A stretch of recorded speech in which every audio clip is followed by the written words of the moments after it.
KBS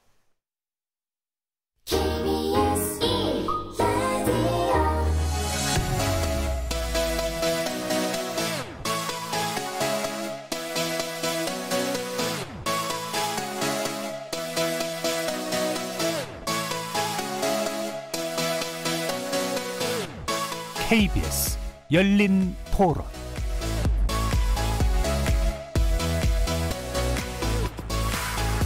안녕하십니까. KBS 열린 토론 정준희입니다. 백신이 완벽할 수는 없겠지만 그래도 과학적으로 어느 정도 입증이 된 거니까 안 맞으면서 불안하게 있는 것보다는 차라리 맞고서 불확실성을 좀 떨어뜨리는 게 더 낫지 않을까 싶습니다. 뭐 한 사람만 맞아서 되는 게 아니라 다 같이 맞아야 이게 효과가 있는 거잖아요. 제 순서가 돼도 맞지 않고 좀 더 상황 지켜보고 아마 맞지 않을까 싶습니다.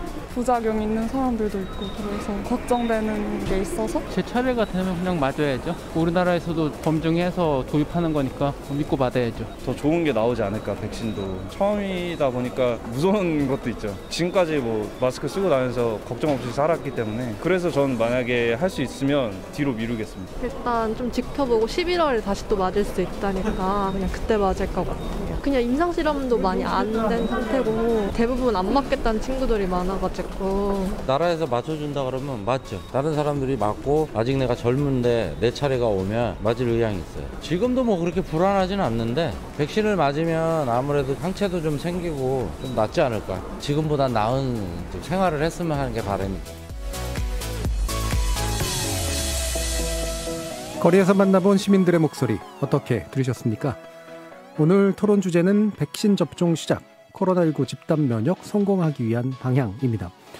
오는 금요일부터 코로나19 백신 국내 접종이 시작됩니다. 첫 사용될 아스트라제네카 백신은 SK바이오사이언스가 경북 안동 공장에서 위탁 생산한 제품으로 오늘 오전 첫 출하돼서 물류센터로 보내졌다고 하죠. 26일 오전부터 전국 요양병원과 요양시설에 만 65세 미만 입원 환자 그리고 종사자 등을 대상으로 접종이 시작되고요. 다음 달엔 의료인과 119 구급대, 검역 요원 등 방역 대응 인력을 위주로 순차 접종할 예정입니다. 백신 접종의 성공적 완료를 통해 집단 면역 형성을 기대하게 될 11월 정도까지 넘어야 할 산이 많은데요. 그 가운데 아마도 가장 큰 첫 번째 장애는 백신 효과와 안정성을 둘러싼 정치적 논란인 것 같습니다. 아스트라제네카 백신 부작용 우려를 정치 의제로 올린 건 국민의 안전을 진심으로 걱정하는 정치 행위의 일환이기도 하겠지만 선거를 염두에 두고 벌이는 정치 쟁점화 전략 아니냐는 의구심도 자극하고 있기 때문이죠. 이에 대해 전문가 집단에서는 백신 접종에 대한 불안과 거부감을 과잉 증폭시킬 위험을 지적하기도 하는데요. 가능한 많은 분들이 백신 접종에 응해주길 바라는 이유는 감염 예방, 감염 증세의 중증화 차단, 바이러스 전파력 감소 등 백신이 가져다줄 긍정적인 효과가 혹여 있을지도 모를 부작용에 비해 압도적으로 크다고 보기 때문입니다. 또 부작용 우려보다 더 중요한 건 앞으로의 변이 바이러스에 대한 대응이기도 하겠죠. 오늘 KBS 열린 토론에서는 코로나19 백신 접종을 앞두고 불거진 효능 논란 짚어보고요. 집단 면역 달성까지 우리가 면밀히 고려하고 대응해야 될 변수는 무엇이고 관련 대책 잘 준비되고 있는지 세 분의 전문가와 함께 꼼꼼하게 살펴보는 시간 갖도록 하겠습니다. KBS 열린 토론은 여러분이 주인공입니다. 문자로 참여하실 분은 샵 9730으로 의견 남겨주십시오. 단문은 50원, 장문은 100원에 정보 용료가 붙습니다. KBS 모바일 콩, 트위터 계정 KBS 오픈, 그리고 유튜브를 통해서도 무료로 참여하실 수 있습니다. 시민 논객 여러분의 뜨거운 참여 기다리겠습니다. KBS 열린 토론 지금부터 출발합니다. 살아있습니다. 토론이 살아있습니다. 살아있는 토론, KBS 열린 토론. 토론은 라디오가 진짜입니다. 진짜 토론, KBS 열린 토론.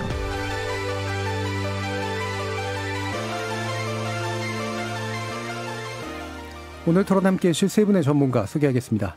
먼저 강양구 TBS 과학전문기자 나오셨습니다. 네, 안녕하십니까. 신경정신과 의사시자 인류학 박사시기도 하죠. 박한선 박사 모셨습니다. 네, 안녕하세요. 우리 이재갑 한림대학교 강남성심병원 감염내과 교수 자리하셨습니다. 네, 안녕하세요. 본격적인 이제 백신 접종 관련된 이야기를 할 텐데요. 그 전에 약간 여는 말 정도로 해서 지난 한 두세 달간 거의 맨날 논쟁했던 게 백신 빨리 들여오는 거 문제랑 아니다 안정성을 보고해야 된다. 뭐 이게 올바른 어떤 프레임이었는지 모르겠습니다만 이거 가지고 한참 더 시간을 보냈잖아요. 그래서 백신 접종이 이르는 현재 시점까지 일단 어떤 소회를 가지고 계시는지 한번 말씀 들어볼게요. 이재갑 교수님부터 한번 들어보겠습니다. 어쩌면 코로나19 때문에 고민했었던 시간들보다요. 백신 때문에 마음고생한 게 사실 더 컸었던 시간들인데요. 사실은 이제 먼저 맞냐 늦게 맞냐 이런 프레임으로 가면 사실 안 됐고요. 안전하냐 안전하지 않냐의 프레임으로도 만들어가면 안 됐었던 분위기인데 일단은 늦게 맞아야 되는 그러니까 백신 접종 도입이 늦어진 거에 대한 핑계로 다른 것과 좀 많이 맞고 안전한 거 확인하고 맞겠다 이런 프레임도 사실 정확한 모습들도 아니었고 그렇죠. 또한 일단은 또 왜 이렇게 늦게 들여와서 접종이 미뤄졌냐 OECD 꼴등이냐 뭐 이런 얘기들로 몰고 가는 것 자체도 사실 논쟁거리가 돼서는 안 됐던 부분이 그 논쟁의 후폭풍들이 지금 다 지금 이제 접종 시작할 때 다 지금 일어나고 있는 상황들이어서 그 부분이 상당히 안타깝습니다. 예. 그러니까 우리가 논쟁해왔던 것들이 사실은 대부분 쓸모없는 논쟁이었다라는 거잖아요. 물론 걱정과 우려를 해야 될 이유들은 충분히 있지만 우선순위를 어떻게 갈라갈 것인가라는 부분이 좀 더 필요했었던 것 같은데요. 강양구 기자님은 어떻게 생각하세요? 예, 저는 뭐 방금 이재갑 교수님 말을 받아가지고 그냥 한 가지만 지적을 하면은 실체 없는 만들어진 논란이 너무나 많았던 것 같습니다. 예를 들어서 우리가 손에 쥔 백신 중에서 이제 가장 유력한 백신이 26일부터 접종을 시작한 아스트라제네카 백신인데요. 이제 아스트라제네카 백신을 놓고서 그것이 과연 안전하냐 안전하지 않느냐 혹은 효과가 있느냐 효과가 없느냐를 놓고서 굉장히 많은 논란이 있었는데요. 사실은 막상 뚜껑을 열어보면은 안전한 백신이고 효과가 있는 백신이거든요. 좀 이따 다시 자세하게 말할 기회가 있겠습니다만은 그런데 계속해서 아스트라제네카 백신이 안전하냐 안전하지 않느냐 효과가 있느냐 효과가 없느냐라는 프레임에 넣어버리니까 우리가 손에 쥐고 있는 백신을 제대로 활용하지 못하고 하는 그러니까 공동체 전체에게 피해를 주는 어처구니 없는 상황이 생겨가지고 이제 계속 백신을 취재해온 입장에서는 굉장히 마음도 아프고 답답하고 우울증 걸릴 것 같습니다. 코로나 우울증이 아니라 백신 우울증. 네.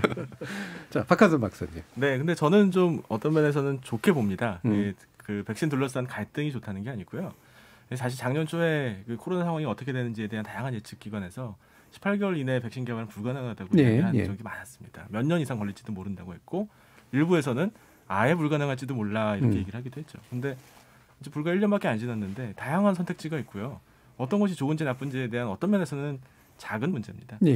골라서 맞으면 되는 거거든요. 그래서 저는 사실 이 상태에서 저도 예측하지는 못했습니다. 백신 관련된 논란이 있지만 그래도 우리가 맞을 수 있는 예방책, 강력한 예방책이 있다는 게 어딥니까?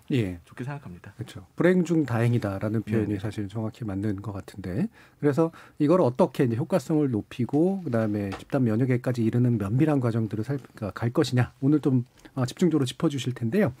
자, 방금 또 강양구 기자님 말씀해 주신 아스트라제네카 백신 결국은 이제 26일 첫 접종 백신이 되기도 하고 앞으로도 또 꽤 많이 맞춰질 그런 백신이기도 한데요.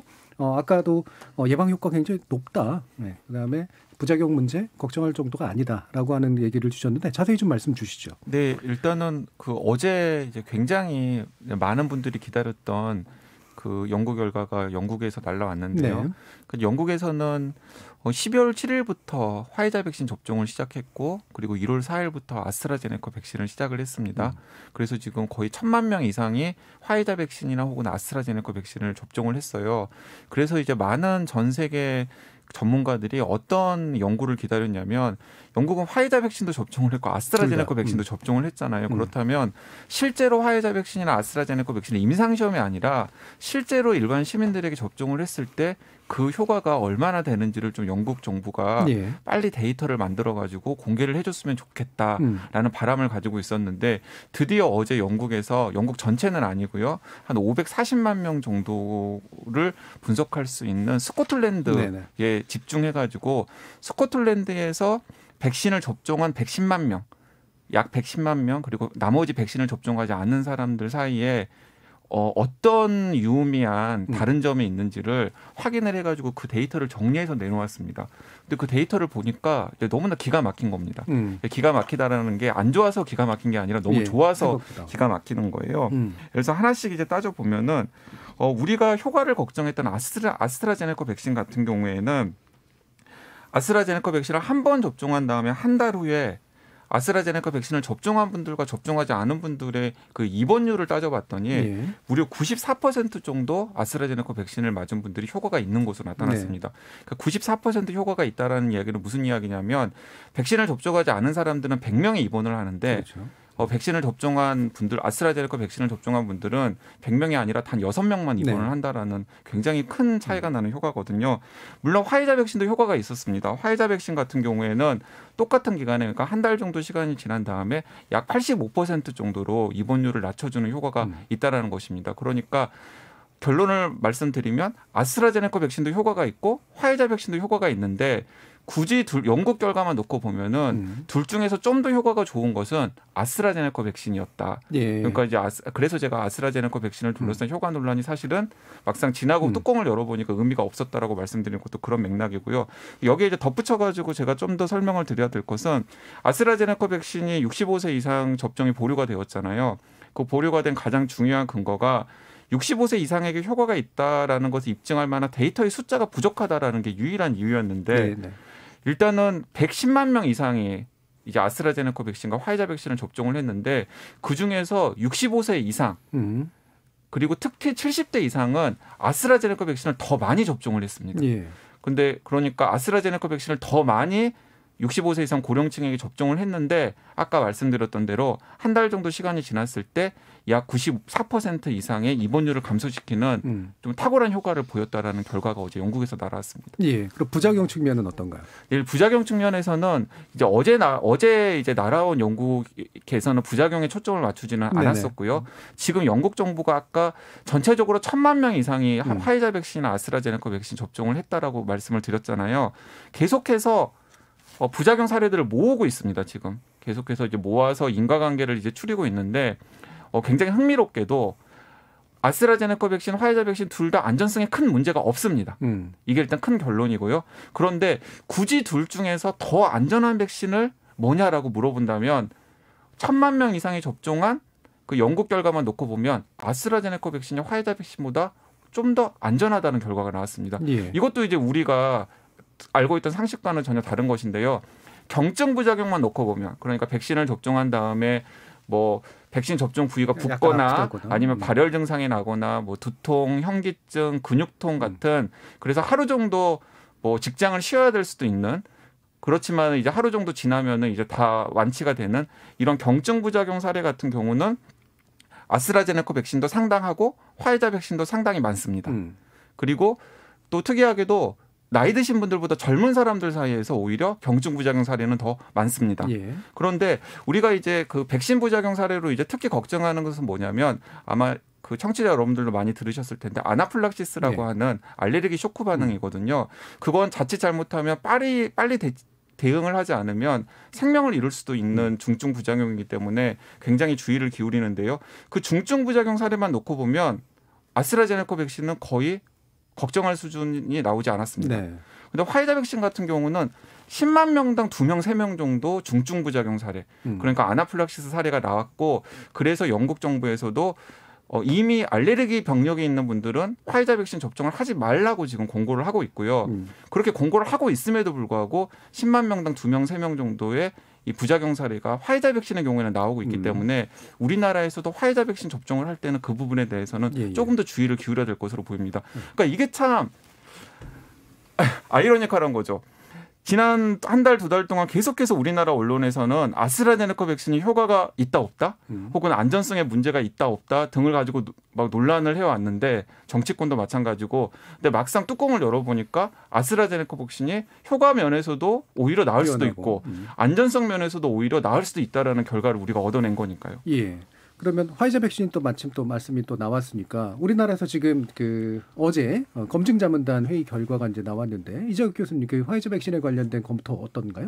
예, 일단은 화이자 백신은 이제 삼상 연구에서의 그러니까 질병 예방 효과는 95% 정도로 나왔고요. 일단 입원 예방 효과가 상당히 높을 것 같다 정도만 현재 나와 있는 상황이고, 그래서 일단 검증자문단 결과에서는 일단은 이제 국내에서 이제 허가가 가능할 것 같다. 일단 이렇게 해서 이제 의견을 냈고, 이제 두 번째는 다만 이제 아나필락시스 그러니까 이제 중증 알레르기 질환이 있었던 사람에서 아나필락시스의 위험성가 있을 수 있으므로 그런 사람에서 신중하게 투여하는 게 좋겠다 정도의 의견으로 어제 검증되는 의견이 있었고요. 이제 목요일에 중앙약사위원회가 열리게 되고 다음 주에 최종점검위원회 열려서 허가 결과는 다음 주면 이제 최종 허가 결과 여부가 나올 것 같습니다. 예. 그 화이자 백신의 이제 그 큰 단점으로 꼽혔던 그 보관과 유통의 문제 이 부분은 우리가 우려했던 것보다는 약간은 그래도 좀 나을 것 같다라고 하던데요.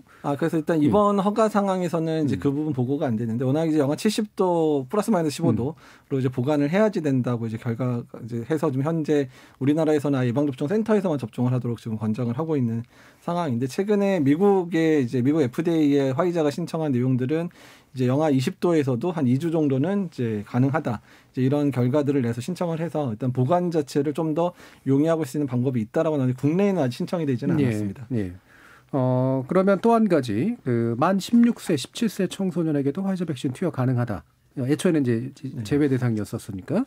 그럼 이것도 이제 검토가 충분히 좀 된 건가요? 예, 일단은 이번에 연구가 진행될 때요. 사실은 이제 12세 이상부터 계획이 돼 있긴 했는데 먼저 성인부터 등록을 하면서 연령을 낮추면서 등록을 현재 하고 있어서 일단은 이제 신청하는 당시 11월 당시까지는 이제 16에서 17세 이제 그런 청소년들이 한 몇백 명 수준 정도의 등록이 됐긴 했습니다. 근데 다만 이 친구들 안에서 16, 17세 연령대가 이제 2살밖에 안 되다 보니까 확진자가 양군, 그러니까 접종군하고 비접종은 아예 한 명도 발생을 안 해가지고, 그러니까 이제 효과 자체를 분석할 수는 없었었고요. 이제 사실은 심지어는 이제 그 16, 17세에서의 혈액으로 이제 항체가 잘 생겼는지 여부도 지금 숫자가 적다 보니 조사가 좀 안 돼 있기는 합니다. 근데 다만 16세, 17세나 18세 이상의 성인들이나 그런 면역이나 이런 반응에 큰 차이를 보일 것 같지는 않으니까 저희가 이걸 이제 외삽이라고 그러거든요. 그러니까 이제 18세부터의 결과들을 추정해서 16세, 17세까지 효과가 있을 거다라는 이제 가정을 해가지고 일단은 16세, 17세도 허가하는 것으로 이제 결론을 내렸는데 사실 아쉬운 거는 아스트라제네카 백신은 65세 이상에서의 면역원성 자료가 충분히 있었었거든요. 근데 65세 이상은 신중하게 맞으라라고 이제 식약처에서 허가를 그렇게 내줬는데 사실은 이렇게 되면 똑같은 자체로 비교하면 사실 16, 17세는 아예 면역원성 자료도 없고 효과 증명 자료가 아예 없었거든요. 근데 어떻든 이제 16, 17세하고 18, 19세하고 무슨 차이냐 이제 이런 것들을 바탕으로 해서 일단 또 임상연구 자체의 신청이 16세 이상에서 진행된 연구이기 때문에 일단 16세, 17세도 허가하는 게 낫겠다 이렇게 허가가 난 것으로 보면 될 것 같습니다. 그럼 방금 이제 또 말씀해 주셨으니까 이게 그 접종 제외 대상 연령이라고 하는 게 이제 고령층하고 이제 어린층이 인데 여기서 이거는 일단 안전성을 위해서 이제 두고 보지만 외려 화이자의 그 백신은 16, 17세라든가 이런 거는 아직 데이터가 충분하진 않은데 일종의 추정을 통해 가지고 이제 가능한 것으로 보고 있고 아스트라제네카 쪽 고령 쪽에서는 그래 데이터는 많은데 일단은 되게 유보적으로 이제 하게 된 좀 되게 아이러니한 이제 그런 상황이잖아요. 사실 그런 결론을 내리는 게 과학자나 의학자들이 내릴 수 있는 결론인가는 솔직히 잘 모르겠습니다. 그럼 왜 그런다고 생각하세요? 왜 이런 결론이 나왔다고? 이제 제가 이제 이런 결론이 내려진 과정을 그 좀 다른 기자들에 비해서는 이제 계속해서 추적을 많이 했고 그리고 또 공개되지 않은 부분들까지도 좀 많이 확인을 하려고 노력을 했었는데요. 일단은 그 2월 11일 날 그 예방접종 전문위원회에서 이제 무슨 일이 있었는지부터 좀 살펴보면 좋을 것 같은데요. 그 거기에 이제 정부 관계자 2명을 포함해서 이제 13명이 그 참석을 했다라고 합니다. 13명이 참석을 했었는데 거기서 이제 그 10명의 전문가는 65세 이상 접종을 보류해야 된다라고 이야기를 했고 그리고 그 공교롭게 정부 관계자 한 명은 기권을 하셨대요. 그것도 이것도 이상한 거죠. 지금 전 국민이 가장 중요하게 생각하는 그 백신 접종 일정과 관련해서 아주 중요한 의사결정을 하는데 정부 관계자 한 분은 기권을 해버렸다라는 거예요. 그러니까 뭔가 정부 내부에서도 손발이 안 맞았다라는 걸 우리가 방증해주는 대목인 거죠.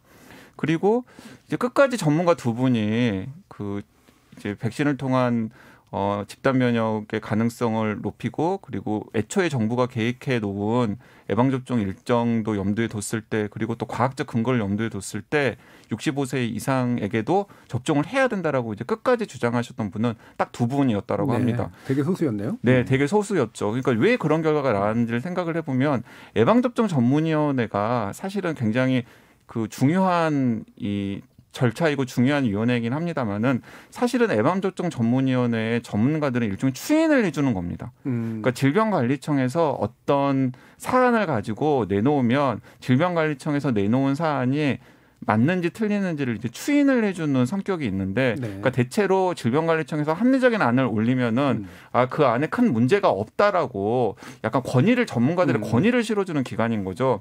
근데 애초에 질병관리청에서 이제 그렇게 가닥을 잡은 거예요. 그러니까 유보적인 태도로. 그러니까 65세 이상에게는 아스트라제네카 백신 접종하는 것은 문제가 있다라는 식으로 내놓으니까 거기에 있는 전문가들은 굉장히 민감하고 예민한 사안인데 굳이 질병관리청에서 의지를 보이지 않는데 자신의 이름을 걸고 뒤집어야 되니까. 뒤집을 필요가 없는 거잖아요. 네. 이제 그러다 보니까 다수의 전문가들은 그냥 질병관리청의 애초 입장을 따라가고 두 분의 전문가만 끝까지 65세 이상에게도 접종을 해야 된다라고 하다가 결국에는 질병관리청이 원래 의도한 대로 그냥 결정이 되고 말았는데, 그렇다면 질병관리청에서 왜 그런 결정을 했느냐, 정보 발표를 보면은 이제 확실히 알 수가 있죠.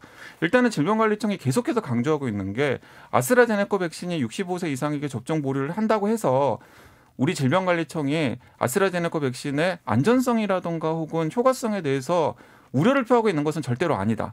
안전하고 효과도 있는 백신이다. 하지만 수용성 부분에 문제가 있을 수 있기 때문에 아스트라제네카 백신 65세 이상 접종을 보류한다라고 발표를 했거든요. 수용성이라고 하는 건? 수용성이라는 것은 무엇이냐면은 그러니까 여론이 좋지 않기 때문에 굳이 제식으로 해석을 해보자면 여론이 좋지 않기 때문에 아스트라제네카 백신 65세 이상에 접종하는 것은 미국이나 혹은 영국에서 추가적인 데이터가 확보될 때까지 잠시 보류하겠다라고 결정한 것으로 보입니다. 그러니까 참 비겁한 결정이라고 저는 생각할 수밖에 없습니다. 그러니까 아스트라제네카 백신이 65세 이상에게 분명히 안전하고 또 효과도 있다라고 알고 있고 다수의 전문가들이 거기에 지지를 표하고 있는데도 불구하고 만에 하나 아스트라제네카 백신 접종을 하다가 어떤 문제가 생길 경우에 올 수 있는 여러 가지 비판이라던가 그 역풍을 우려해가지고 지금 아스트라제네카 백신 65세 이상 접종을 보류한 거라고 보류한 거라고 생각할 수밖에 없는 거거든요.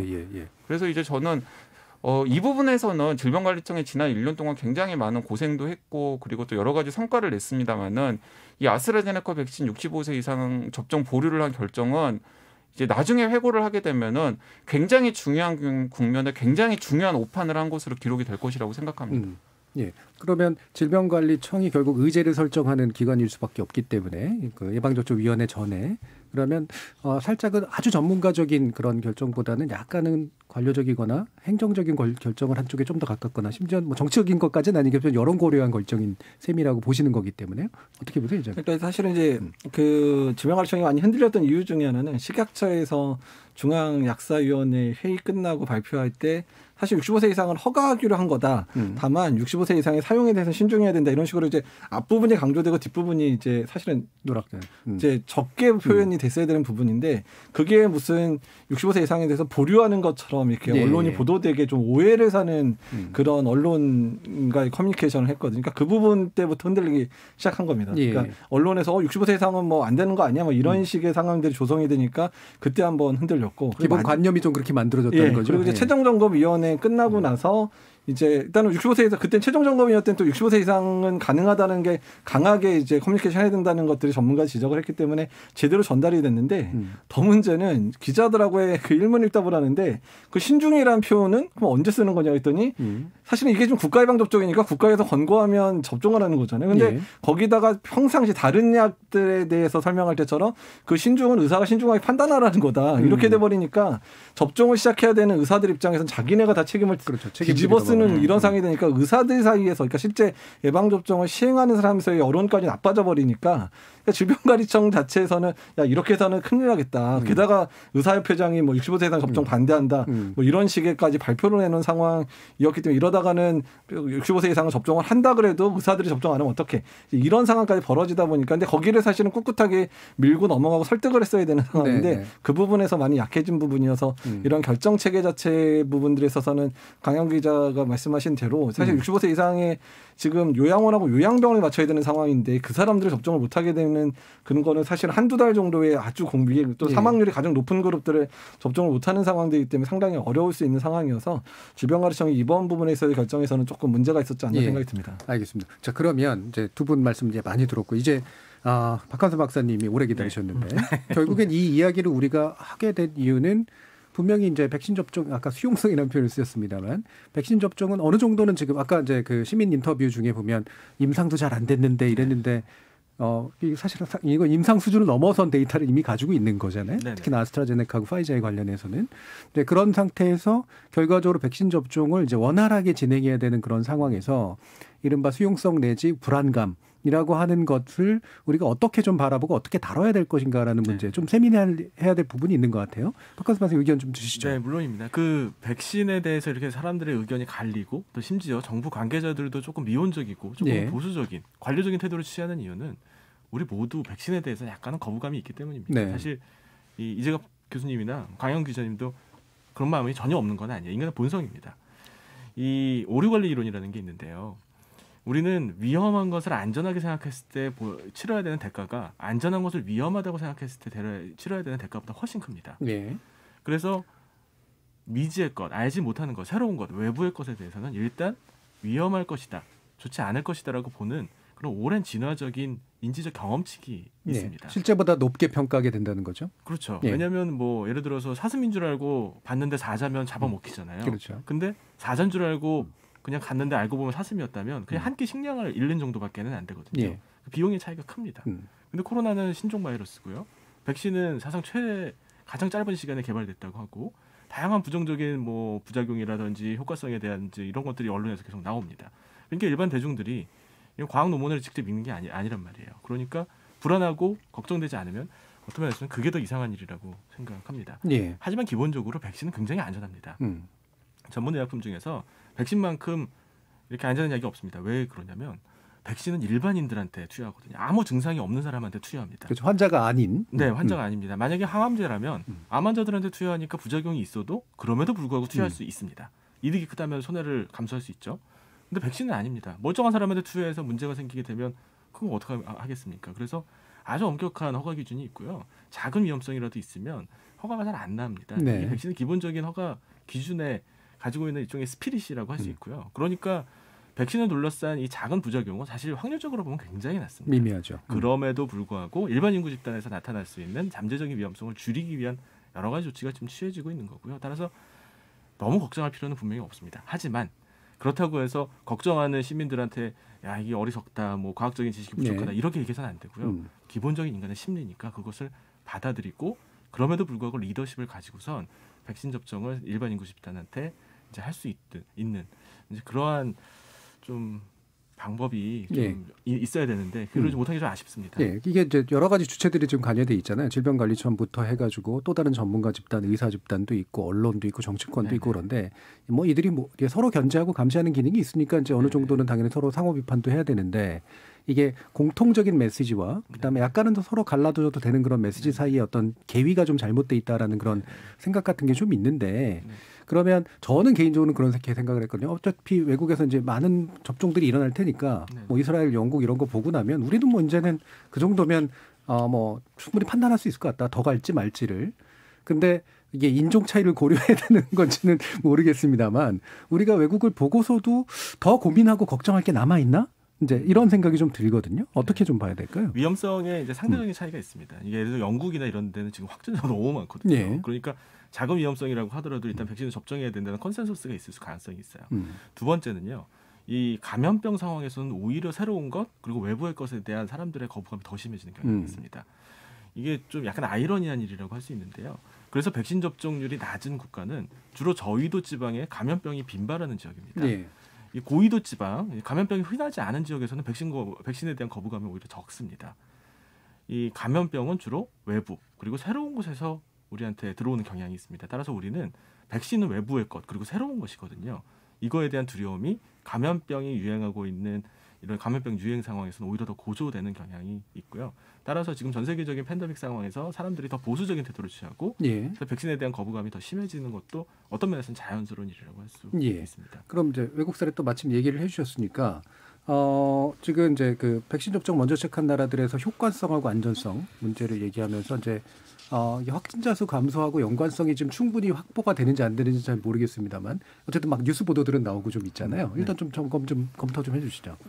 일단은 이제 국가마다 좀 다른데 이스라엘이 지금 접종이 가장 빠르잖아요. 네. 근데 그럼에도 불구하고 하루에 확진자가 한 4,000명대가 나오고 네. 있고요. 영국 같은 경우는 이제 접종 시작과 동시에 거의 이제 락다운과 같은 이런 강력한 사회적 거리두기가 시행이 됐는데 두 개가 이제 맞물리면서 당시 작년 말에 한 5만 명까지 확진자 나오다가 최근에 한 10,000명까지 현재 떨어진 상황인데요. 지금 연령별 분석을 보게 되면 이제 이스라엘 같은 경우에도 65세 이상 어르신들 접종을 먼저 하다 보니까 65세 이상에서의 그런 그 환자 발생 수준이 확 떨어졌고 사망자도 줄기 시작하고 입원율도 줄기 시작했다는 게 이제 보이기 시작했고요. 그다음에 영국 결과를 보더라도 확진자 10,000명이 떨어진 건 사실은 사회적 거리두기의 영향이 사실 더 커 보이기는 하지만 일단은 이번에 아까 말씀 영국 결과를 보더라도 입원 확률이 많이 떨어지는 게 보이고 있어서 일단은 백신 접종을 먼저 시작한 국가에서 전반적인 사회적 거리두기가 잘 지켜지면서 백신 접종이 잘 이루어지면 전반적인 발생 규모가 좋아진다라고 되어 있습니다. 다만 이스라엘 같은 경우에는 지금 한 4,000명대 나오는 이유 중에 하나가 뭐냐면 종교적인 신념을 가진 사람들 일부가 아예 백신을 안 맞는 부름들이 있어서 그 안에서의 집단 발병들이 계속돼서 늘어나는 부분이라 그러니까 이스라엘도 백신의 수용성 부분에 꽉 막힌 담이 좀 있는 게 아직까지 유행을 계속 만들고 있다 이렇게 생각하시면 될 것 같습니다. 백신 거부자 그룹이 좀 일정 범위로 존재하면 사실 거기가 계속해서 발병의 원인이 되니까 그런 부분도 좀 있겠군요. 그러면 아까도 제가 이제 오프닝에서 좀 얘기를 했습니다만 이게 감염을 예방한다뿐만이 아니라 즉 감염을 안 되게 한다뿐만이 아니라 전파 일단 감염됐던 분들도 전파력이 이제 떨어지게 되고 중증으로까지 안 간다. 이것도 되게 중요한 고려 요인이잖아요. 분명히 이런 부분도 뛰어나다라고 좀 얘기가 되고 있는 것 같아요. 네, 그렇습니다. 지금 뭐 방금 이재갑 교수님께서 잘 정리를 해주셨는데요. 그러니까 이스라엘도 그렇고 영국도 그렇고 뭐 백신 접종률이 좀 떨어지긴 합니다만 어쨌든 간에 빨리 접종을 시작한 미국 같은 경우에도 눈에 띄게 보이는 현상 중에 하나가 확실히 중증 환자 비율이 점점 줄어들고 있다는 것입니다. 왜냐하면 그들 나라들이 공이 우리나라는 약간 어그러지긴 했습니다만 우리나라에서 애초에 계획했던 대로 65세 이상 고령자들 특히 코로나19에 감염되었을 때 중증으로 이어지고 사망할 가능성이 높은 70대 80대 이상의 어르신들한테 먼저 접종을 시작을 했거든요. 그러니까 이제 어떤 일이 생기냐면 그분들이 일단 백신 접종을 했잖아요. 그리고 그분들 같은 경우에는 또 굉장히 조심을 하죠. 그렇죠. 네, 바이러스에 감염되지 않기 위해서 이 두 가지가 맞물리면서 그분들 사이에 집단 감염이 일어나지 않고 고령자들 사이에 혹은 노인요양보호실에서 시설에서 집단 감염이 일어나지 않으니까 중증 환자들이 안 생기고 중증 환자들이 안 생기니까 사망률이 떨어지고 사망률이 떨어지니까 자연스럽게 의료 체계에 감당할 수 있는 캐퍼시티가 늘어나는 그러니까 선순환이 지금 일어나고 있는 것이죠. 그러니까 제가 보기에는 이게 이제 굉장히 중요한 대목이라는 생각이 들고 우리나라 방역 당국에서도 조금 주의를 기울여야 되겠다는 생각이 드는데 사실은 지난 1년간 코로나19를 우리가 무서워하는 가장 중요한 이유가 뭐냐면 젊은 사람들 같은 경우에는 설사 코로나19에 감염이 되었다고 하더라도 아주 가볍게 앓거나 그리고 조금 심해진다고 하더라도 중증으로 이어질 가능성은 굉장히 낮습니다. 그런데 어르신들 같은 경우는 그러지 않거든요. 그렇기 때문에 우리가 어르신들의 생명을 지켜드리기 위해서 지금 전 사회가 이런 고통을 감내하고 있는 것이거든요. 근데 만약에 백신을 어르신들한테 접종을 해서 특히 그 어르신들 중에서도 가장 위험한 취약군인 노인 요양보호시설에 계신 분들에게 접종을 먼저 시작해서 그분들이 어느 정도 보호가 된다면 일단 우리가 거리두기라든가 아니면은 고통 분담이라든가 이런 것들이 있어서 다양한 옵션들을 폭이 넓어지죠. 폭이 넓어질 가능성이 있다라는 겁니다. 알겠습니다. 그래서 이런 것들을 굉장히 좀 다양한 면들을 강조해 주는 것. 이를테면 단지 감염 예방뿐만이 아니라 걸리더라도 되게 사망하실 확률이라든가 아니면 중증으로 갈 확률이 확실히 줄어들고 말씀처럼 특히나 취약계층들을 보호할 수가 있기 때문에 사회가 선택할 수 있는 여러 가지 옵션들이 늘어난다라는 게 이제 부수적으로 굉장히 많이 좀 커뮤니케이션 돼야 될 것 같은데 난데없이 근데 골라맞기 논란으로 이제 지금 또 가고 있지 않습니까? 그래서 나는 뭐 AJ 맞을래, 나는 파이자가 좋은 것 같아, 뭐 파이자 맞는 사람이 더 훌륭해, 뭐 훌륭하다기보다는 더 안심해, 뭐 이렇게 갑자기 또 이렇게 가버렸어요. 근데 저는 뭐 예상은 했습니다만 어쩔 수 없이 나올 거라고 생각은 했습니다만 이거 어떻게 지금 우리가 커뮤니케이션 해야 되는 문제일까요, 박하선 박사님? 뭐 이것도 당연한 일입니다. 사실 아스트라제네카도 그렇고 파이자도 그렇고 사실 새로운 기법에 의한 백신이거든요. 과거의 백신하고는 좀 개념이 다릅니다. 제조합 백신이거나 아니면 바이러스 벡터 백신들입니다. 그래서 사실 의사들도 아주 아주 익숙한 백신은 분명히 아닙니다. 그러니까 그 작은 차이, 그 효과라든지 기존의 작은 차이를 두고선 그 작은 차이에 따라 선호가 갈라지는 것도 분명히 있을 수밖에 없는 일입니다. 근데 그 과거에도 이런 일이 있었죠. 우리는 익숙한 거에 좀 더 너그러운 경향이 있습니다. 인두법하고 우두법이라고 하는 두 가지 네, 네. 예방접종이 있었는데요. 인두법은 10명에 1명이 죽었고요. 우두법은 사망률이 거의 없었습니다. 그런데도 사람들은 우두법을 적용하지 않고 인두법을 받으려고 했었습니다. 불과 200년 전에 있었던 일이었죠. 지금 상황도 마찬가지라고 생각합니다. 사람들이 가지고 있는 뭐 아스트라제네카, 파이자 뭐 이런 브랜드에 대한 그냥 개인적인 그냥 친숙함, 혹은 이거를 주로 어디에서 가져오느냐, 어느 나라에서 만드냐에 대한 그냥 개인적인 경험들이 전혀 과학적이지 않은 그런 것과 연결이 되면서 사람들한테 선호에 따라서 이제 나타나게 되고 선호의 차별이 나타나게 되고 그거에 대해서도 휩쓸리는 현상이 또 나타나게 되고 이런 걸로 보이고요. 따라서 이럴 때일수록 더더욱 강력한 리더십을 가지고선 이런 부분에 대해서 명확하게 제안을 해줘야 될 필요가 있습니다. 심지어 제 친구들은 의사들인데요. 의사들인데도 불구하고 특정 백신을 맞으니까 난 좀 좋아 뭐 이렇게 얘기를 하는 경향이 있습니다. 이게 마치 어떤 브랜드의 옷을 입으니까 더 좋아라고 하는 정도의 수준의 이제 그런 선호라고 할 수 있는데요. 이 백신 접종에 이런 게 크게 영향을 미치게 된다면 그건 안 될 일이라고 생각합니다. 제 친구도 의사인데 그 비타민 C 메가도스에 대한 강력한 신념을 가지고 의사가 있더라고요. 그 이 대목에서 그 관련되는 제가 이제 재밌는 이야기 들은 게 있어가지고 제가 그 뭐 같이 이제 한번 웃고 생각해 보자고 말씀을 드리는데요. 이제 화이자 백신 같은 경우에는 사실 화이자가 개발한 건 아니거든요. 그 독일의 이제 바이오엔테크라고 하는 우리나라로 따지면 이제 약간 이제 규모도 작고 이름도 없는 바이오 벤처가 개발을 했고 그걸 파이자가 받아가지고 지금 파이자 백신이라고 지금 전 세계 공급을 하는 거거든요. 그러니까 자본력이 있으니까. 네, 자본력이 있으니까요. 그러니까 예를 들어서 이게 파이자 백신이 아니라 그 백신 명가로 유명한 파이자 백신이 아니라 바이오엔테크 백신이라고 했으면 그래도 사람들이 이렇게 그 백신에 대해서 선호를 했을까? 그리고 또 아스트라제네카 백신 같은 경우에는 아스트라제네카도 유명한 제약회사이긴 합니다만은. 예를 들어서 아스트라제네카 백신을 최초에 개발한 건 옥스퍼드 대학교 제너연구소거든요. 그래서 이제 어떤 분들이 웃으면서 이런 얘기를 하더라고요. 아마 아스트라제네카 백신이 아니라 옥스퍼드 백신이라고 언론에서 명명을 했으면 수용성이 훨씬 더 높아지지 않았을까. 라고 이야기하시는 분들이 있더라고요. 그러니까 이런 대목들이 사실 과학적으로 보면은 좀 진짜 그 웃기는 이야기인데 사실은 시민들에게 그 백신에 대한 이미지를 받아 전달하는 데 있어서는 상당히 중요한 것일 수도 있겠다라는 생각을 제가 그 이야기를 듣고서 저도 좀 세상 깨달았습니다. 이제 웃겼습니다. 사실 제가 지금 걸려있는 아주 딜레마에 제가 좀 갇혀 있는데요. 그러니까 지금 사실 저는 이제 아스트라제네카 백신이 사실 효과가 상당히 괜찮을 거다라고 계속 강조를 했었었고 아스트라제네카 백신 우리나라에 생산 가능한 백신이니까 상당히 유리하다는 얘기를 사실 처음부터 꺼냈던 사람인데 그러니까 지금 이제 접종을 하다 보니까 현재 화이자가 코박스 퍼실리티로 들어온 화이자 백신 한 5만 7천 명 분은 현재 코로나 환자를 직접 보는 의료진들한테 먼저 투여하도록 하루라도 먼저 줘야 되니까 투여를 결정이 돼서 솔직히 이제 다음 주에 접종을 하게 날짜가 예약이 됐는데 사실은 이제 우리 이제 병원급에서 근무하는 의료진들에 대한 접종은 3월 8일 시작되는데 아스트라제네카 백신으로 접종을 하게 된 거예요.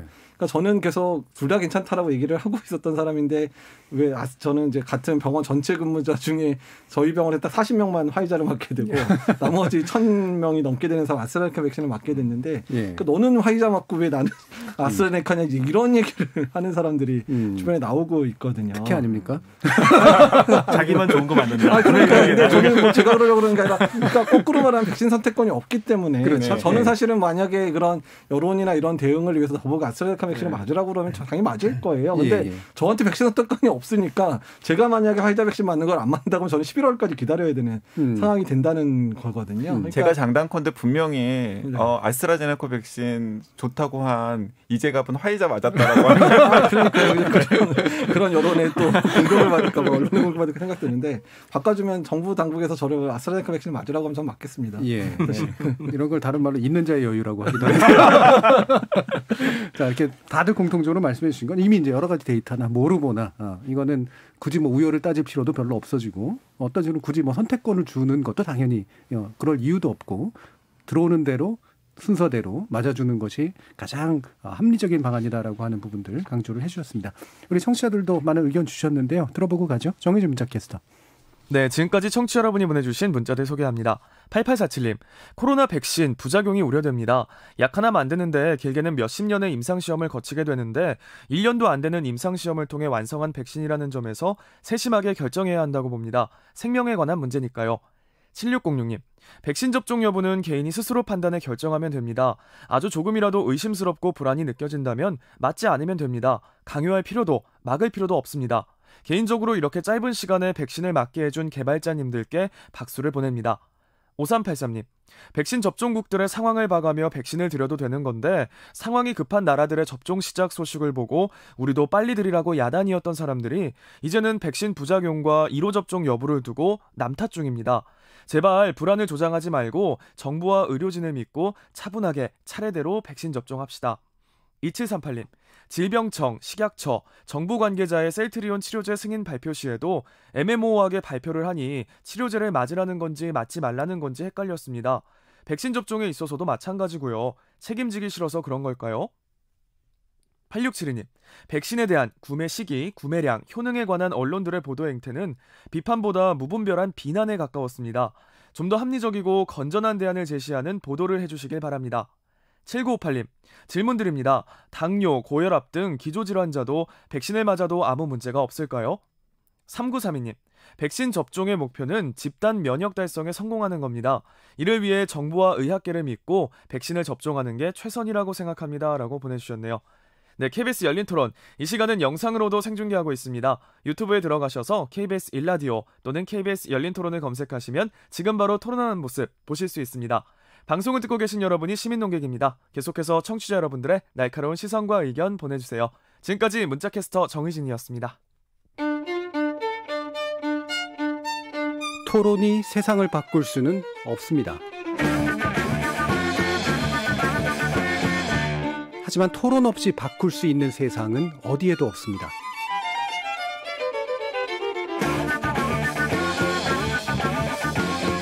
세상의 선한 변화를 갈망하는 당신, 정답이 아니라 질문의 힘을 믿는 당신, 우리 KBS 열린 토론에서 만납시다.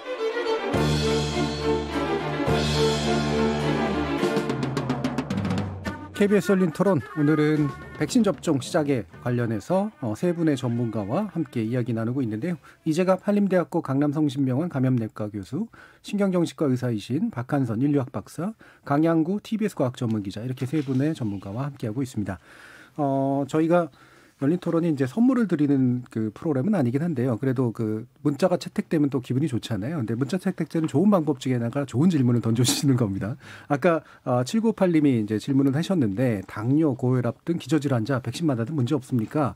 뭐 금방 답해 주실 수 있을 것 같네요. 예. 일단 그 코로나19의 고위험군 안에 만성질환자, 특히 당뇨, 고혈압 다 들어가거든요. 그러니까 오히려 접종을 꼭 맞으셔야 되는 그룹이고요. 일단은 기저질환이 있더라도 백신의 효과는 뭐 떨어지거나 그러지도 않을 뿐더러 안전성에 전혀 문제가 없기 때문에 꼭 맞으셔야 됩니다.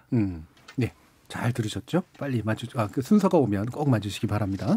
자, 그러면 2부에서 이 논란 좀 얘기해야 될 것 같은데, 불필요한 논란들 제발 좀 없었으면 좋겠다. 많은 분들이 사실은 바라시는 부분인데요. 이번에도 이게 대통령을 둘러싸고 대통령이 맞아라 말아라 뭐 이런 식의 얘기들 많이 했습니다. 근데 뭐 물론 미국의 사례라든가 이런 것들을 보면 실제로 불안감을 해소시키기 위한 뭐 여러 가지 커뮤니케이션 방법은 있을 수가 있겠습니다만, 이게 또 그냥 너무 쓸데없이 논란이 좀 되는 그런 부분들이 좀 있는 것 같은데, 이 부분 강양호 기자님 어떻게 보세요? 네, 저는 사실은 쓸데없는 논란이라고 생각을 합니다. 그러니까 이제 개인적인 바람이 있다면 그 65세 이상에게도 아스트라제네카 백신을 접종할 수 있게 되었다면, 예를 들어 대통령 같은 경우에는 이제 69세로 제가 지금 기억을 하고 있는데요.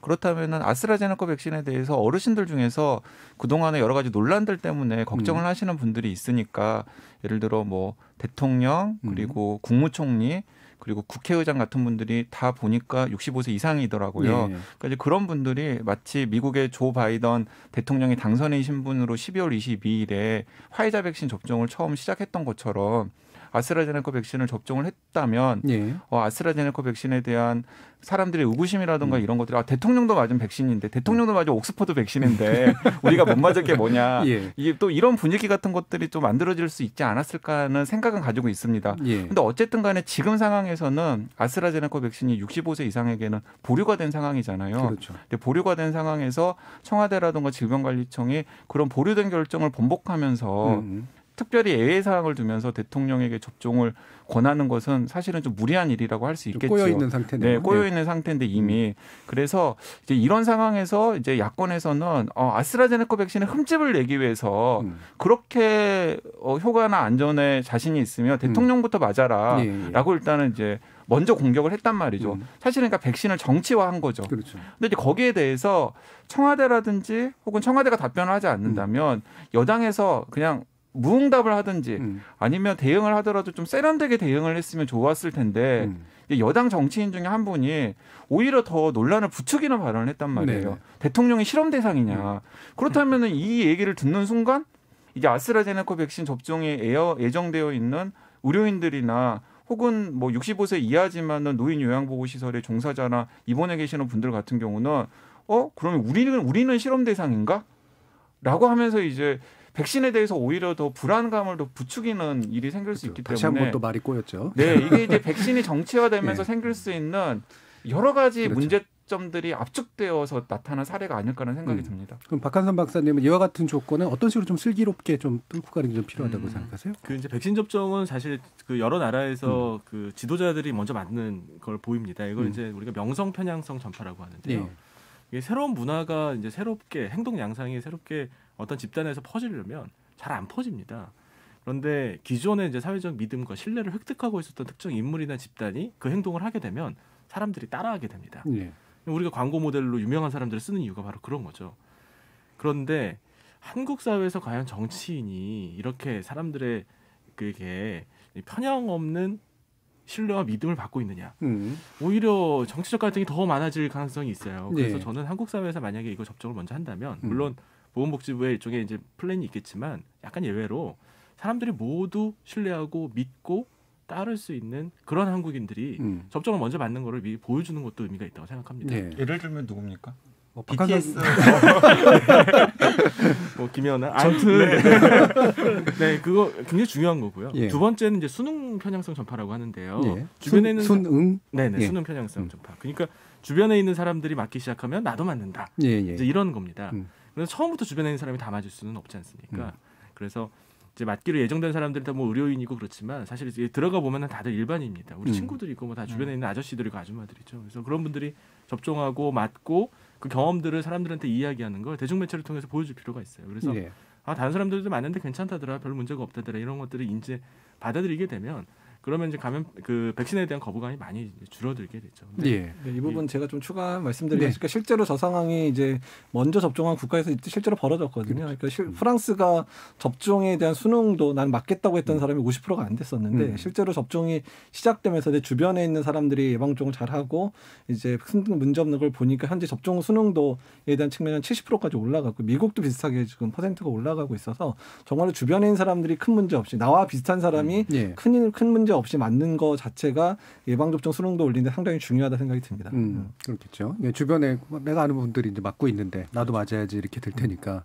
그래서 뭔가 좀 전반적인 명성 내지 이런 부분을 지닌 분들과 그다음에 주변이 또 이제 맞는 모습들이 이제 나타나면 지금까지 했던 불필요한 논란들을 좀 극복할 수 있는 어떤 계기들이 좀 마련되지 않을까. 뭐 이런 생각도 당연히 들고 있는데 그럼 또 한 가지 좀 짚어야 되는 게 지금 의협이 백신 점점 중단 가능성 내지 파업 문제 참 이렇게 왜 시기마다 이런지는 잘 모르겠습니다만 이게 불행하잖아요. 그러니까 이런 논란들이 진행되고 있는 상황 이재학 교수님 약간 좀 씁쓸하게 보실 것 같은데 어떻습니까?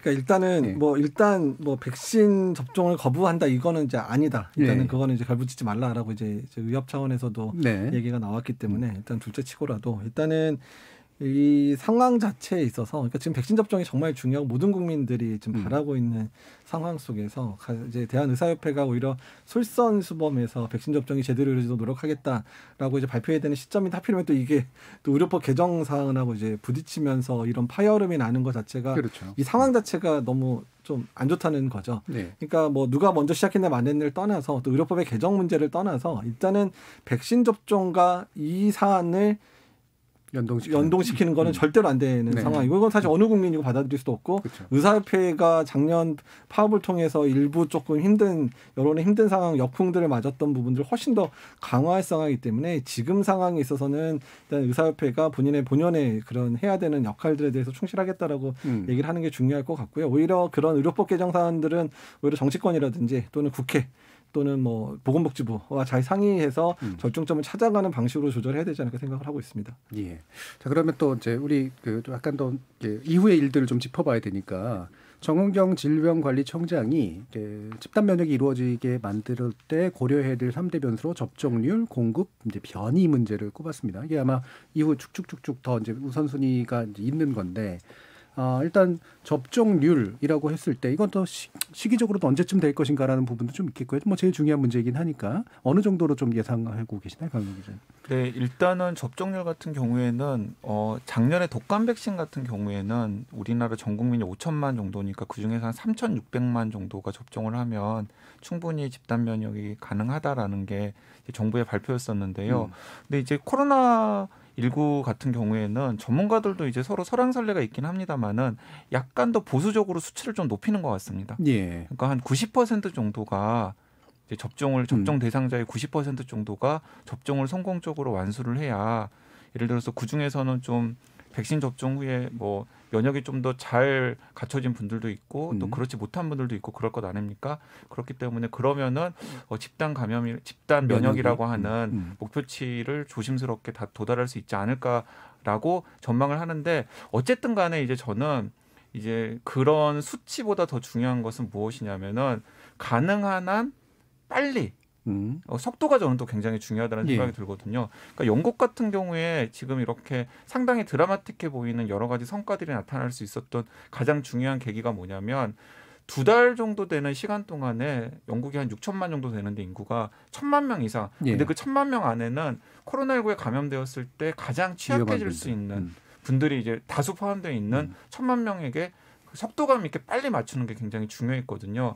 그래서 우리나라 같은 경우에도 지금 뭐 10월, 11월까지 지금 일정을 생각하고 있는데 가능한 한 빨리 물량을 확보해서 빨리 접종을 할 수 있는 한 좀 많은 분들에게 하는 게 저는 백신을 통해서 상황을 호전시킬 수 있는 가장 중요한 방법이 아닐까라는 생각이 듭니다. 그럼 우리나라는 뭐 사실은 시작되면 저는 뭐 수용성도 높아질 것 같고 그다음에 사실 우리는 접종의 어떤 인력이나 인프라나 이런 것들은 굉장히 좋은 국가잖아요. 그래서 속도는 결국 공급 문제에 좀 달리지 않나 싶기도 한데요. 어떻게 생각하세요? 일단은 이제 확보된 백신 수량만으로는 뭐 충분하죠. 일단 이제 이번에 화이자 백신 300만 명 더 추가되면서 됐고 노바백스 계약되면서 7,900만 명분이 준비가 됐고 실제로 지금 이제 11월까지 접종을 하려고 하는 인력 안에는 지금 소아청소년들의 연구가 끝나지 않았으면 빠져 있고 임산부도 좀 빠져 있는 상황에도 불구하고 7,900만 명이니까 사실 지금 접종을 해야 되는 3,700만 명이 이제 접종 대상인데 그럼 거의 2배를 좀 가지고 있는 상황인데 다만 이제 시기가 사실 더 중요하고 물량, 도급 들어오는 시기죠. 물량이 들어와야 되는데 일단은 지금 정부 차원에서 어떻게든 빨리 이제 도입하려고 노력을 해서 사실 3분기 이후에 들어올 것 같았던 화이자 백신도 2분기로 좀 당길 수 있었고 모더나 같은 경우도 국내 기술 제휴를 통해서 되도록 국내 생산을 해서 안정적인 공급을 받겠다고 얘기를 하고 있고 노바백스 백신 아직 허가는 안 돼 있지만 국내에서 이제 SK바이오사이언스가 지금 이제 위탁 생산하는 게 계획을 맺었기 때문에 허가만 받으면 빨리 5월이면 또 공급이 될 수도 있는 백신들이 될 수는 있는 상황이고요. 뭐 아스트라제네카는 분명히 국내에서 이미 이제 만들어서 국내 백신만으로 지금 공급을 시작하는 상황이 됐기 때문에 일단 전반적으로 백신의 수급은 조금씩 당겨질 가능성은 좀 있겠다. 근데 다만 그게 막 우리가 생각했던 것대로 뭐 이제 그 11월까지 끝날 게 뭐 9월에 끝나고 이런 상황이 벌어지지는 않을 거기 때문에 오히려 지금 상황에서 백신이 들어올 때마다 논란 없이 차곡차곡 계속 잘 맞추는 게 수급 수급과 그리고 접종의 그런 밸런스를 제대로 할 수 있는 것이라 생각을 하고 있습니다. 예. 이제 이 대목에서 그냥 한마디만 덧붙이면은 아마 세르비아 이제 방역 당국 수장이 이런 말을 했던 것으로 기억이 되는데요. 그러니까 가장 좋은 백신은 손해진 백신이다. 예. 네, 그래서 그렇죠. 지금 뭐 모더나 백신이 좋다, 화이자 백신이 좋다, 뭐 아스트라제네카 백신 논란, 그리고 나중에 이제 노바백스라는 백신이 허가를 받으면 이제 뭐 얀센 노바백스 백신도 들어올 텐데 사실 어떤 백신이냐가 중요한 것이 아니라 우리가 가장 많이 가장 빨리 손해질 수 있는 백신 물량을 확보를 한 다음에 그걸 효과적으로 활용하는 것이 지금 코로나19 고통에서 우리를 빨리 한시라도 빨리 벗어날 수 있는 길이라는 걸 좀 한 번 더 강조하고 싶습니다. 그 조삼모사 얘기 많이 하지만 합리적인 건 확실히 4개를 먼저 받는 게 맞다 이렇게 얘기를 하더라고요. 그렇지 않습니까? 근데 한 가지 덧붙이고 싶은 거는요. 보통 이제 집단 면역이 생기면 65에 70% 정도 이제 접종을 맞으면 생긴다고 하는데 근데 여기에는 좀 약간 간과하고 있는 부분이 있습니다. 대부분 이런 시뮬레이션을 하면 다친 게로 이렇게 우리가 실험을 하고 시뮬레이션을 하거든요. 근데 코로나는 지금 팬데믹 상황입니다. 맞아요. 그래서 한국 사회에서 60에서 75%가 이걸 접종을 맞으면 집단 면역이 생기는 게 아닙니다. 외국에는 전혀 안 맞은 나라들도 많고요. 그렇다고 우리가 영원히 외국이랑 담쌓고 살 수도 없는 일입니다. 그렇죠. 뭐 통상적인 경우보다는 접종률이 훨씬 더 높아져야 그래야 안전합니다. 그래서 면역 지속력도 이제 문제가 있을 맞습니다. 테고, 그다음에 아스트라제네카가 1차냐 2차냐의 문제도 좀 있을 테고 여러 가지 고려 요인들이 분명히 있겠죠.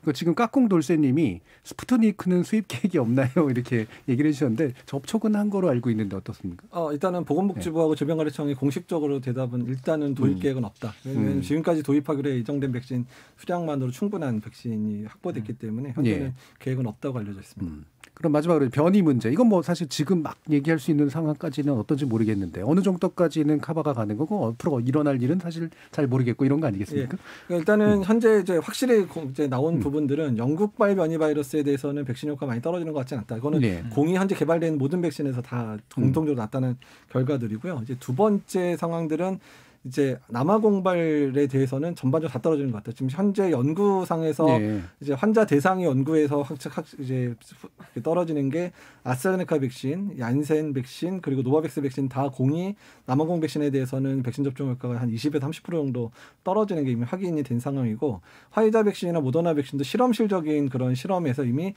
백신 효과가 떨어지는 게 이미 확인이 됐기 때문에 어떻든 남아공발 그 변이가 전 세계적인 유행 상황이 된다 그러면 백신의 효과는 상당히 떨어뜨릴 수 있겠다라는 부분. 그러니까 아예 떨어지는 건 아니지만 또 우리가 기상에 기대했던 바보다는 떨어질 수 있겠다라는 게 이제 확인이 된 상황입니다. 아까 얘기하신 이제 다친 개가 아닌 상태 중에 하나도 그런 부분인 것 같은데. 맞습니다. 그거 관련해서 하나 더 이야기할 게 있는데요. 그러니까 우리가 이제 백신을 우리나라에서 몇 명이나 맞느냐, 몇 퍼센트나 맞느냐에 보통 포커스를 맞추고 있거든요. 근데 이게 이제 오프 더 쉘프 우리가 신종 바이러스라고 합니다. 신종 감염균 같은 경우에는 적용이 가능한데요. 문제는 이게 팬데믹 상황이기 때문에 사실 그 저개발 국가에서는 감염자가 몇 명인지 지금 추산조차 안 되는 상태입니다. 그래서 이런 상황에서는 테일러메이드 그 신종 바이러스가 이제 계속 생깁니다. 변종이 계속 생기는 이유라고 할 수 있거든요. 그래서 지금이야 한국에서 접종률을 높이는 게 물론 급선무이긴 하겠으나 궁극적으로는 전 세계가 모두 이걸 접종을 맞을 수 있는 이런 이제 협력적인 체계를 만들어야 됩니다. 근데 아직은 이에 대한 얘기도 없고 또 이런 거에 대한 접근도 없고 대부분 자국들이 다 자국에만 더 백신을 빨리 도입하기 위해서 서로 경쟁하고 싸우고 있는 분위기라서 이건 조금 아쉽습니다. 근데 그렇게 되면 결국 신종 바이러스가 다시 재역습을 해올 수밖에 없습니다. 이게 이제 종식이라는 표현을 쓰지만 사실은 뭐 백신을 맞아도 또 새로운 변이들은 계속해서 일어나는 거고 또 백신을 만들어야 되고 사실 이 반복 아니겠습니까? 하지만 그 변이 바이러스 관련해서는 이제 뭐 다른 각도에서도 조금 이제 볼 필요가 있긴 합니다만 이게 두 가지 강조를 드리고 싶은데요. 하나 이제 좀 안심시켜 드리려고 이제 드리는 말씀입니다. 하나는 뭐냐면 우리가 이제 백신의 효과를 이야기할 때 흔히 이제 항체 면역의 효과를 많이 강조를 하는데 지금 많은 과학자들이 주목하는 게 백신을 접종하면 항체 면역뿐만 아니라 바이러스에 감염돼 있는 그 세포를 잡아서 죽이는 세포 면역이라는 것도 활성화시키거든요. 근데 항체 면역이 좀 떨어진다고 하더라도 백신을 접종한 후에 생기는 세포 면역은 상당히 오랫동안 몸속에서 지속되어서 바이러스 방어 효과가 있을 수 있습니다. 그렇기 때문에 설사 변이 바이러스가 생겨서 항체 면역에 약간 그 좀 효과가 떨어진다고 하더라도 세포 면역이 여전히 있기 때문에 여전히 백신은 유효한 무기가 될 수 있다라는 것 하나 강조해드리고 싶고요. 그리고 이제 변이 바이러스 관련해서 방금 이재갑 교수님께서 말씀하신 것처럼 남아공 변이가 자꾸 문제가 되는데 그래서 언론들이 정말 남아공 변이가 걱정스럽다라고 기사를 많이 쏟아내요. 근데 우리나라 상황을 놓고 보면 지금 전체 변이 바이러스 환자들을 계속해서 그 질병관리청에서 그리고 방역 그 본부에서 모니터링을 하고 있는데 일단은 남아공 변이 숫자는 절대적으로 적고요. 그리고 대부분 다 입국자들 중심으로 이 감염이 확인된 사례이기 때문에 일반 시민들에게 전파된 가능성은 굉장히 낮습니다. 그렇기 때문에 지금 우리나라에서 그 유행 상황을 막는 데는 남아공 변이가 고려 요인은 크게 아니거든요. 그러니까 남아공 변이를 걱정하셔야 될 분은 시민들이 아니라 이재갑 교수님 같은 경우는 어떻게 이제 이재갑 교수님이나 아니면 백신 회사들, 과학자들이나 백신 개발자들이 걱정을 해야 될 거지 시민들이 걱정해야 될 단계는 아니다라는 거 강조해드리고 싶습니다. 한 가지 더 덧붙여 말씀드리면 현재 이번에 개발된 백신의 플랫폼 자체가 이런 변이 바이러스에 대응하기 상당히 좋은 구조입니다. 왜냐하면 유전자 재조합 방식들을 쓰거나 유전자 자체를 동원한 방법이기 때문에 그 새로운 변이 바이러스 유전자만 치환시켜가지고 백신을 다시 개발을 하면 일단은 새로운 이제 백신이 금방 또 일단은 전반적인 임상도 지금처럼 거대하게 몇만 명씩 안 하더라도 소수의 인원으로만 안전성만 증명하면 지금 허가가 날 상황이기 때문에 변이 바이러스의 대응 능력도 새로운 기술들이 이미 갖추고 있다 이런 부분 생각하고 계시면 될 것 같습니다.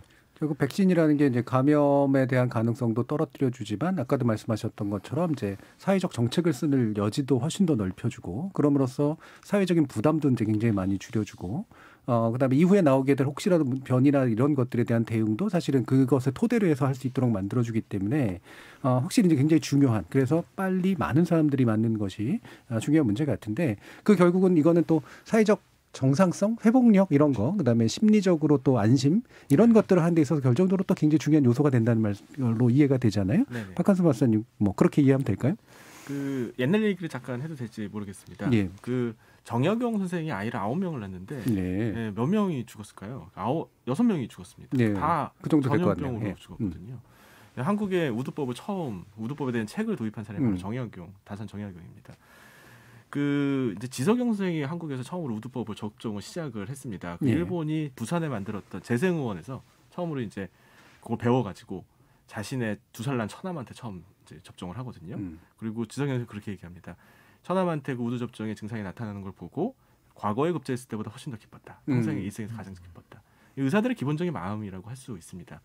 그런데 한양에 와서 종두소를 만들어서 접종을 시작을 하는데 난리가 납니다. 이모군란이 그때 터지거든요. 위정척사 운동이 크게 퍼집니다. 그리고 당시에 천연두가 퍼지면 무당들이 가서 구슬하고 그걸로 생계를 유지했는데 이 생계가 막막해질 것 같으니까 그걸 거부하게 됩니다. 사람들이 외부에서 들어온 백신이라고 하는 종두법이죠. 종두법에 대한 거부감도 상당했었습니다. 그래서 수많은 아이들이 천연두에 걸려서 죽어가면도 천연두는 주로 아이들한테 심각한 문제가 되거든요. 걸려서 죽음에도 불구하고 부모들이 종두법을 안 합니다. 안 받아들이는 일이 생겼죠. 이거를 받아들이게 된 거는 1885년에 제중원이 최초의 국립병원이었던 제중원이 설립이 되면서 처음으로 한 가장 역점 사업이 바로 종두법의 보급입니다. 1년 만에 전국으로 퍼지게 됩니다. 한국은 기본적으로 중앙집권적인 시스템을 가지고 있거든요. 국가가 가장 강력한 힘을 가지고 리더십을 가지고선 이런 것들을 이제 전국으로 그러니까 시민들한테 퍼뜨릴 수 있게 해야 됩니다. 그래야 사람들이 감염병에 대한 심각한 불안과 우울에서 해방될 수 있다고 생각합니다. 코로나 분류를 해결하는 방법은요. 정신과 의사의 상담이 아니고요. 백신 접종입니다. 정신과 의사께서 이런 말씀을 또 해주시니까 그러니까 백신의 필요성에 대해서 다시 한번 동의하게 되는데 그러면 어떠세요? 지금 이제 그 두 분 또 현장에서 계셨었고 또 계속해서 관여를 하고 계시니까 결국 이제 이런 커뮤니케이션이 꼬이게 되는 몇 번의 단계들이 있었는데 지금부터라도 좀 이 부분은 좀 염두에 두고선 좀 해결해 나가자라고 만약에 얘기를 해주신다면. 이제 저부터 말씀을 드리면은 저는 그 지금이라도 지금 백신 정책과 관련해서 가장 결정적으로 꼬인 부분이 65세 이상에게 아스트라제네카 백신 접종을 보류한 일이라는 생각이 들거든요. 물론 이제 단서 조항을 달았죠.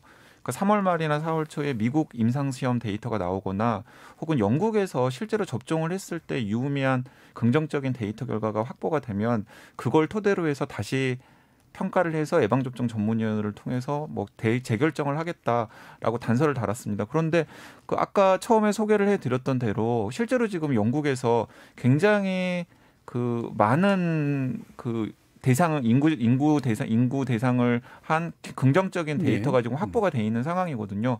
그렇기 때문에 거기다가 또 예방접종 전문위원회 인적 구성이 바뀌었어요. 12월 17일부터 이제 새로운 또 그 2년 임기가 시작이 되는 전문가들로 이제 인적 구성이 바뀌었거든요. 그러니까 지금 새로운 데이터로 새로운 그 인적 구성이 된 예방접종 전문위원회로 다시 판단을 한다고 해서 이게 질병관리청에 누가 되거나 이런 일이 전혀 아니거든요. 그렇기 때문에 좀 하루빨리 그 새로운 데이터를 가지고 새로운 전문가들로 구성된 위원회에서 다시 결정을 해서 그 가장 지금 급한 분들에게 아스트라제네카 백신 접종을 좀 빨리 시작했으면 좋겠다. 이제 거기서부터 저는 좀 꼬인 매듭을 풀어야 된다고 생각합니다. 그렇죠. 이게 그 경로 우선성이라고 그러잖아요. 이제 앞에 있는 것들의 잘못된 결정을 회피하려고 하다 보면 계속해서 잘못된 결정들이 일어나게 되는 경우들이 많으니까 욕 안 할 테니까 지금부터라도 새로운 데이터를 제대로 하자. 네, 제가 진짜 욕 안 하겠습니다. 일단은 저는 이제 작년에 이제 독감 백신 고령층 접종하면서 있었던 그 아이러니한 상황들이 다시 생기면 안 되거든요. 그러니까 접종이 시작되다 보면 수많은 얘기들이 있고 이상 반응들이 보고가 될 텐데 그 이상 반응의 보고 자체가 무슨 경쟁이라도 되듯이 또 언론에서 다루기 시작을 하면 그 이후에 접종하는 사람들이 계속 불안감을 조장할 수 있어서 그러니까 언론에서의 그 정확한 보도 양태, 특히 백신의 이상 반응과 관련해서는 반드시 전문가의 자문을 반드시 얻어야 됩니다. 이게 인과관계가 있을 건지 없을 건지 이게 정말 심각한 건지 물어봐야 되고, 두 번째는 그 이상 반응 자체가 최종 결론이 날 때까지 유보적 태도를 계속 보여주셔야 되거든요. 그래서 이런 정확한 보도를 통해서 국민들에게 정확한 그런 이상 반응에 관한 정보들이 전달돼야 작년 독감 백신에 있었던 혼란스러운 상황들이 벌어지지 않을 거기 때문에 언론의 책임이 상당히 중요할 거라 생각을 하고 있습니다. 언론 책임 참 많이 얘기할 수밖에 없는데, 자 그러면 박한선 박사님은 어떤 식의 커뮤니케이션 또는 내지 우리가 또 대응해야 될 어떤 부분들을 짚어주고 싶은 게 있으세요? 한국 사회는 다른 서양 이제 그 뭐 서유럽 사회하고 다른 아주 중요한 특징이 있습니다. 수백 년 동안 중앙 집권적인 권위 체계를 가지고 있습니다. 이게 좋은 점도 있고 나쁜 점도 있죠. 하지만 백신 접종이라고 하는 이런 공공 방역 조치를 취하는 데 있어서는 굉장히 강력한 시스템입니다. 심지어 조선시대 때도 역병이 돌면 관에서 나가가지고 이때 통제를 하고 컨트롤을 했습니다. 물론 당시에는 치료제도 백신도 없으니까 효과가 별로 없었지만 지금은 아닙니다. 그런데 지금은 어떤 면에서는 정부 그리고 정치권이 오히려 우왕좌왕하면서 혼란을 더 야기하고 있는 것 같아요. 언론은 이런저런 얘기합니다. 원래 그게 언론이 하는 일입니다. 그렇죠. 언론한테 뭐 유언비를 퍼뜨리지 말아라. 정부가 한 얘기만 받아쓰라. 이렇게 요구할 수도 없고요. 그렇게 하지도 않습니다. 그럼에도 불구하고 강력한 리더십을 가지고선 일관된 메시지를 국민들한테 전달해줘야 된다고 생각합니다. 이런저런 이야기가 나온다 하더라도 흔들리면 안 됩니다. 여론을 너무 눈치 보지 말고요. 최종적인 결과에 대한 확신이 있으면 끝까지 밀고 나가면 몇 달만 지나면 정부의 조치가 합당했다고 모두 동의하는 시기가 올 겁니다. 그러니까 끝까지 밀고 나간다는 게 고집스럽게 하라는 소리가 아니라 결과에 대한 확신만 있으면 그렇죠? 누구나 전문가들이 다 알지만 코로나 효과, 백신 효과 있습니다. 몇 달만 맞으면 가시적인 효과 분명히 나타납니다. 마지막 이재국 교수님, 우리 이제 뭐 맞으실 분들이 이제 생겨나고 있으니까 자 이런 절차로 이렇게 맞으십시오라고 이렇게 마지막으로 좀 말씀 주시죠. 일단은 이제 지금은 이제 뭐 의료진이나 뭐 요양기관에 있는 분들 접종이니까 이제 국가에서 알아서 접종을 해주는 상황들이 되겠지만 실제로 이제 일반인들 접종이 시작되는 시점에서는 본인이 사전 예약도 해야 되고 또 접종 기간에 맞춰서 접종을 해야지 이후에 11월까지 기다리지 않게 되는 상황들이니까 본인에게 연락 왔을 때 본인이 가장 편하게 맞을 수 있는 곳에서 잘 접종을 하시고 어떤 이상 반응이나 이런 부분들 국가의 정보 방법들 통해 잘 전달을 해주시는 것 자체가 어떤 백신 접종의 시기에 제대로 접종을 해주시는 게 지금 코로나19의 우리나라의 상황을 개선시키는 데 가장 중요한 상황이라는 부분들을 알고 노력해 주셨으면 좋겠습니다. 알겠습니다. 지금 저희 4050님이 감사합니다. 오늘 방송 덕분에 백신에 대한 선입견, 오해, 두려움이 확실하게 정리됐습니다. 역시 토론은 중요하군요라는 고마운 말씀 주셨습니다. 오늘 KBS 열린 토론 논의는 그럼 이것으로 모두 마무리하겠습니다. 오늘 귀한 토론 함께해 주신 강양구 TBS 과학전문기자 그리고 박한선 인류학 박사, 이재갑 한림대학교 상랑성심병원 감염내과 교수 세 분 모두 수고하셨습니다. 감사합니다. 고맙습니다. 고맙습니다.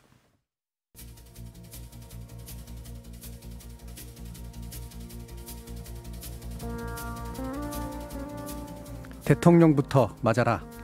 국가 원수가 실험 대상이냐? 백신 접종하는 국민은 조선시대 기미상궁이란 말인가?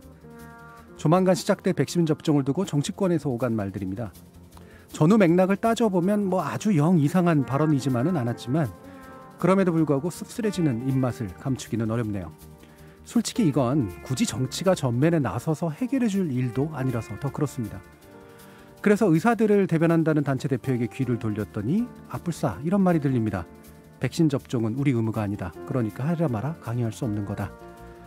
자, 그래서 이번엔 질병관리청장의 발언에 초점을 맞춰봤습니다. 백신을 맞으시는 모든 국민들은 누가 됐든 실험 대상이 아니다. 치료병원 종사자 95%가 동의를 해주셨다. 가장 취약한 분들을 보호하기 일념으로 결정을 해주신 것으로 알고 있고 깊이 감사드린다. 세상에는 이상한 사람들도 많지만 정상적이고 고마운 사람들이 더 많은 것 같습니다.